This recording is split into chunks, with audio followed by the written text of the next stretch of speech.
In today's video, I'm going to teach you how to change access permissions in Google Drive. If you've ever found yourself confused about managing who can see or edit your documents, you'll know just how important this skill is.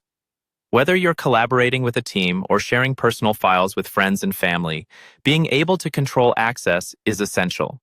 First, start by navigating to your preferred web browser and opening Google Drive. You're going to want to ensure you're logged into the correct Google account.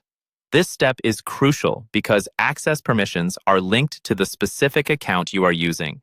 If you have multiple accounts, it's easy to switch between them in the top right corner of the screen where your profile picture is located. Once you're inside Google Drive, find the file or folder you want to modify. You can do this by either using the search bar at the top or browsing through your folders if you have them neatly organized. It's okay if locating the file takes a moment, especially if your drive is filled with documents. Efficiency is key here, so feel free to use the Recent tab if you've recently accessed the file you need to modify. Now, right-click the document or folder to bring up a context menu. From this menu, select Share. This action will open a new window where you can manage the sharing settings.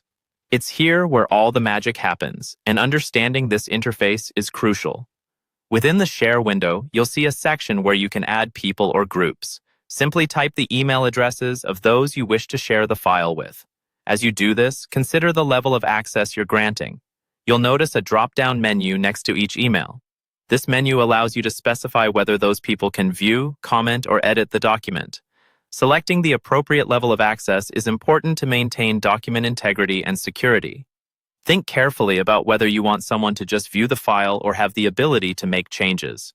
You may also want to explore the Settings icon at the top right of the Share window. Clicking on it will show advanced options. These include whether editors can change permissions or share the document further. It's wise to familiarize yourself with these settings as they can be very powerful in maintaining control over your shared files. Before you finish, take a quick moment to double-check everything. Ensure that the right people have the right access and that there are no errors in email addresses. This step can save you from potential headaches later on. Once you're satisfied, hit Send to apply the new permissions. These changes will take effect immediately, so everyone you've shared with should be able to access the file with their assigned permissions.